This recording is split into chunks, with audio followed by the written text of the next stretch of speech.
नमस्कार। टंका पैसा ए कथाटा शुणिले ही अनेकों मुंडरे चिंता पशिजाए नुहे कि हेले कौन हब जदि सेही चिंता को आत्मविश्वास रे बदलाई दिया जाय पारिबो। आजिर आलोचना रे आमे सेया ही देखिबा केमिति निज टंका पैसा को नियंत्रण को आनी चापरु बाहरी सफलता आड़कु जाई हेबो। बेले बेले एमिति लागिबाटा बहुत स्वाभाविक। जदि केबे भी टंका पैसा कथा भाबिले मुंडटा भारी लागे किंबा आगकु कौन हब सेई चिंतारे अनिश्चितता आसे तेबे जानि रखंतु एथिरे एका बोली भाबिवार किछि नाही। किंतु सबुठु भल कथा हेउछि एही चापरु बाहरिबा पई बाट अछि। आर्थिक ज्ञान आमकु केवल चापमुक्त करेना बरं गोटे सुरक्षित आ सुंदर भविष्यत गढ़िबा पई गोटे रोडमैप भड़ी काम करे। देखंतु आमर छोट छोट आर्थिक निष्पत्ति आमकु दुईटी अलगा अलगा रास्तारे नहीं पारे। गोटिए पटे भूल निष्पत्ति जोगु ऋण बढ़े, चाप बढ़े, आउ अन्य पटे जदि निष्पत्तिटा ठीक हैला तेबे निजर लक्ष्य पूरण हुए आउ एक सुरक्षित भविष्यत भी गढ़ी हुए। ठीक अछि, तेबे चलंतु एहार मूल कथाटाकु टिके भलरे बुझिबा। एई जो आर्थिक साक्षरता कथा आमे कहुचे एहा प्रकृतरे कौन आउ एहा केमिति आम आत्मविश्वासर मूलदुआ होई पारिबो। एकदम सरल भाषारे कहिले आर्थिक साक्षरता माने हेला टंका पैसार भाषा को बुझिबा। एइटा खाली केते आय हेला आउ केते खर्च हेला से हिसाब नुए, बरं टंका को केमिति निज पाई कामरे लगाई हेबो से कथा जानिबा, जहा द्वारा एक भल भविष्यत गढ़ी हेबो। आउ एहार फायदा भी अनेक। एहा केवल आमकु भल निष्पत्ति नेबारे साहाय्य करेना बरं आर्थिक ठकेइरु भी बंचाए। आउ तो आमर बड़ बड़ लक्ष्य जेमिति कि पिलांकर पाठपढ़ा किंबा निजर अवसर पाई योजना से सबु पाई भी रास्ता देखाए। तो बुझीगले। एबे प्रश्न आसुछि एहाकु कामरे केमिति लगेइबा।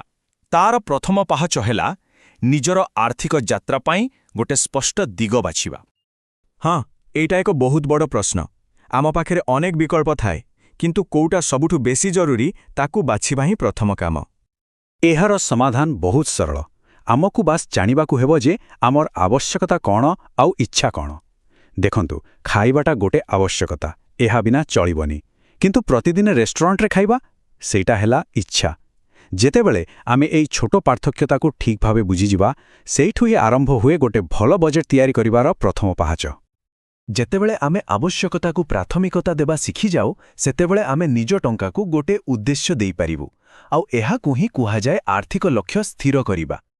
एबे एथि सहाय्य करिबा पई गोटे बहुत शक्तिशाली फर्मुला अछि, सेटा हला स्मार्ट फ्रेमवर्क। एहा आमर साधारण इच्छागुड़िकु वास्तव लक्ष्य रे बदलाई दिए। चलंतु देखिबा। लक्ष्यगुड़िक सुनिर्दिष्ट हेबा दरकार, मापी हेउथिबा दरकार, हासिल करी हेउथिबा दरकार, प्रासंगिक हेबा दरकार आउ सबुठु बड़ कथा एक निर्दिष्ट समय भितरे पूरा हेबा दरकार। देखंतु एही उदाहरणटी एहाकु पूरा स्पष्ट करि दउछि। 10 मासरे जरूरी पांठी पाए 50,000 टंका संचय करिबा। एटा गोटे स्मार्ट लक्ष्य। काहेकि कारण यह सुनिर्दिष्ट, मापयोग्य, प्रासंगिक एवं समयबद्ध सबु किछि एथिरे अछि। अच्छा, थरे लक्ष्य तो स्थिर होई गला। एबे तापर काम हेला सेठी पहुंचिबा पई गोटे योजना बा प्लान तैयारी करिबा। आउ एहाकु ही आमे कहू व्यक्तिगत आर्थिक योजना। एइटा ठीक गोटे मानचित्र बा मैप भड़ी।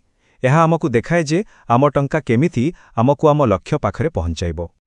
एही 6टी पाहाच हेउछि गोटे भल आर्थिक योजनार मूलदुआ।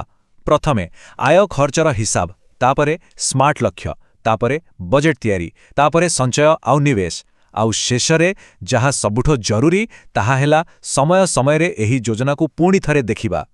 आउ सबु बेले मने रखिबाकु हेबो प्रथम पाहाचटा ही सबुठु गुरुत्वपूर्ण। जे पर्यंत आमे जानिने जे टंका कुआडे जाउछि से पर्यंत ताकु नियंत्रण करिबा संभव नुहे।